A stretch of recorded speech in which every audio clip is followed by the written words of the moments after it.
As ameaças do presidente dos Estados Unidos, Donald Trump, de abandonar a NATO, bem como os confrontos com os aliados europeus devido à recusa destes em aderir à guerra contra o Irão, criaram a pior crise que a aliança já enfrentou. Quem o diz é o antigo embaixador dos Estados Unidos junto da NATO, Ivo Daalder, à Euronews. Happened over the last 6 weeks has been extraordinarily damaging to NATO, coming on top of the extraordinarily damaging episode of agreements. And I think the 3 months that have just passed, we will look back at it as the worst crisis that NATO has had in 77 years. Daalder afirmou que as declarações de Trump, sugerindo que os Estados Unidos poderiam não defender os aliados da NATO contra uma futura agressão militar russa, destabilizaram a aliança. Disse ainda que a guerra contra o Irão esgotou os recursos militares de Washington. We see a divided NATO, which has been the goal of first the Soviet Union and then Russia for the better part of 80 years. A NATO that is truly at loggerheads. A NATO in which the President of the United States says, I'm not going to defend you. Don't count on me, as he put it, or bye-bye, as he said on his press conference on Monday. It's a good time to test NATO if you are sitting in Moscow. Entretanto, o líder da NATO, Mark Rutte, encontra-se em Washington para tentar atenuar as tensões entre os Estados Unidos e os aliados europeus. Após décadas de construção, a primeira instalação do mundo para a eliminação permanente de resíduos radioativos está prestes a entrar em funcionamento na Finlândia. O local situa-se perto de 3 dos 5 reatores nucleares do país, tendo sido escolhido devido ao leito rochoso conhecido pela sua elevada estabilidade e baixo risco de sismos. The isolation from the civilization and mankind on the surface is important because the radiation caused by the waste. But the thing is that by doing this final disposal, we can dispose of the waste more safely than by storing it on facilities located on the ground surface. O oncalo pode armazenar 6.500 toneladas de combustível nuclear usado enterradas em túneis a mais de 400 metros de profundidade. Mas o armazenamento geológico de resíduos nucleares continua repleto de incertezas.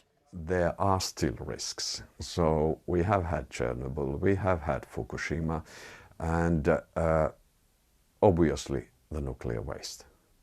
We are perhaps somewhere close to a solution for that. Nobody else in the world is anywhere near in solving this problem.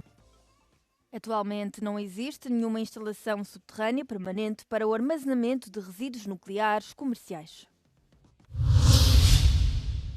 Apesar da acentuada queda dos preços do petróleo após o anúncio de um cessar-fogo de 2 semanas entre o Irão e os Estados Unidos, a Europa ainda não pode dar um suspiro de alívio.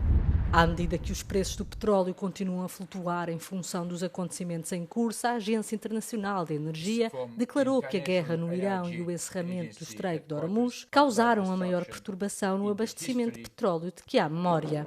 Mesmo que a guerra terminasse agora, é improvável que se verifique uma queda rápida dos preços da gasolina e do gás na Europa, devido a um corte na produção de petróleo nos países do Golfo e a um aumento dos prémios de seguro contra riscos de guerra e das taxas de frete dos petroleiros. Os preços do petróleo bruto Brent para entrega no próximo mês aumentaram de cerca de $72 por barril antes da guerra para quase $120 no seu pico. Mesmo após o cessar-fogo, o preço rondava os $93 na quarta-feira.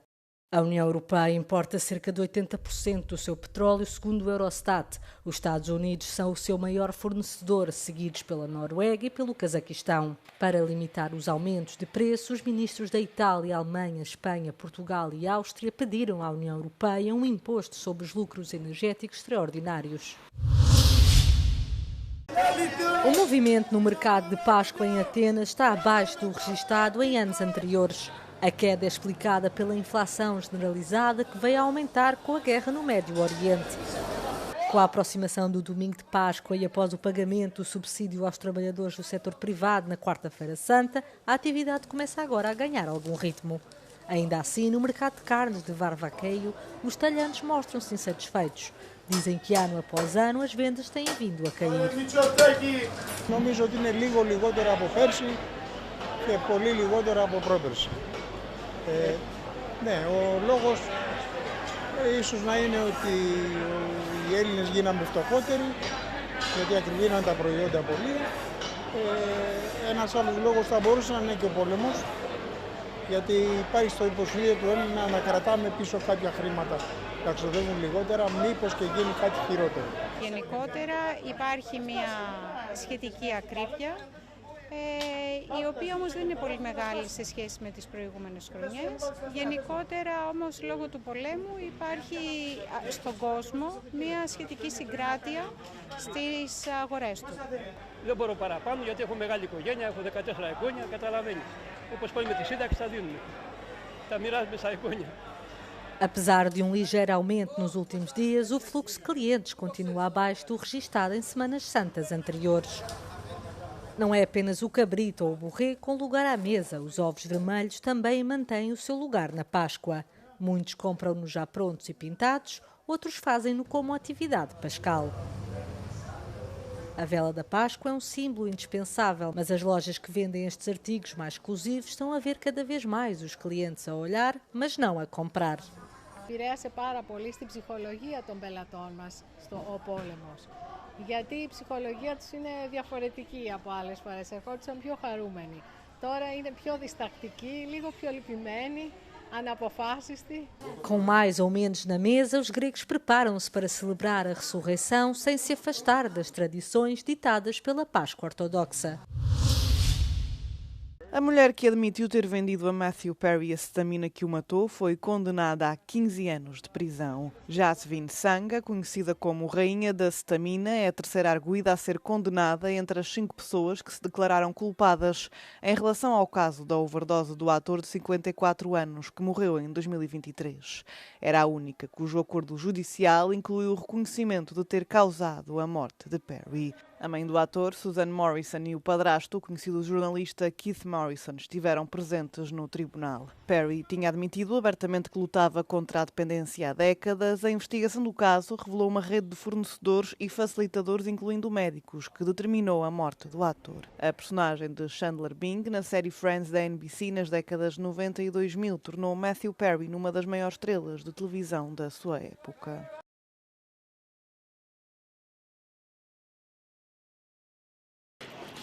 A polícia brasileira apreendeu na quarta-feira um recorde de 48 toneladas de marijuana numa favela no Rio de Janeiro, descoberto por acaso por um cão farejador durante uma operação contra grupos criminosos. Durante a operação, no complexo da Maré, no norte da cidade, um pastor belga, malinois, chamado Hulk, assinalou algo suspeito sob uma cisterna num edifício abandonado.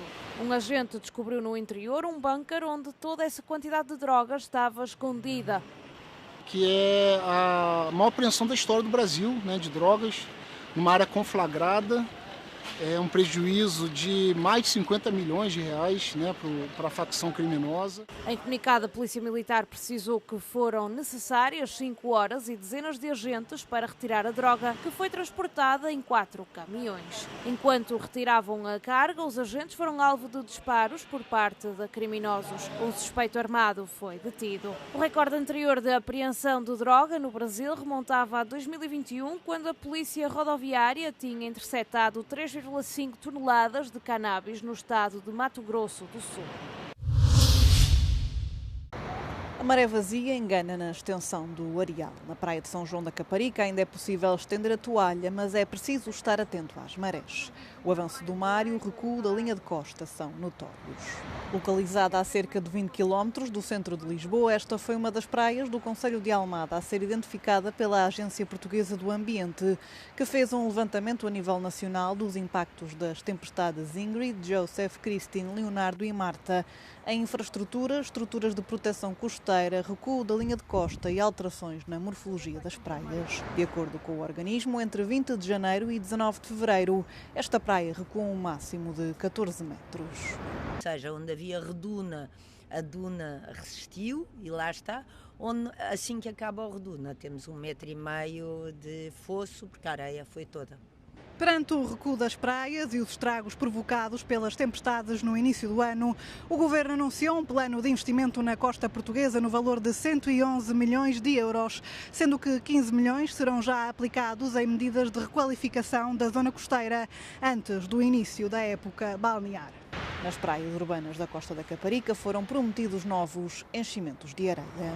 As pessoas não percebem muito bem porque acham que é deitar areia para o mar e é deitar dinheiro à rua, mas não é, porque todos estes enchimentos o que é que têm permitido? Têm permitido maior sedimentação no fundo do mar e é isto que está a salvaguardar a costa. Apesar de intensificada pelo mau tempo, a erosão da linha costeira não é algo exclusivo da Costa da Caparica, nem é estanque no tempo. Fatores como a subida acelerada do nível da água do mar, o aumento dos fenómenos meteorológicos extremos e um déficit estrutural de areia ajudam a explicar o fenómeno. Os nossos rios, devido às barragens que existem, transportam menos areia para o mar e, portanto, eu tenho menos areia disponível no sistema. E, portanto, o que acontece em muitas praias em Portugal é que, de ano para ano, se não se fizer nada, a quantidade de areia na praia vai se reduzindo. Nas soluções imediatas a nível nacional, além da reposição da areia, a Agência Portuguesa do Ambiente tem planeado as obras de reconstrução de acessos, reforços de cordões dunares, intervenções em passadiços, estacionamentos, trabalhos de estabilização e limpeza. Já o problema de fundo merece uma conjugação delicada entre a natureza e a ação humana. O futuro exige uma adaptação contínua com a preservação das estruturas naturais, como as dunas, além de decisões de melhor planeamento e ordenamento do território, com a definição de zonas de risco.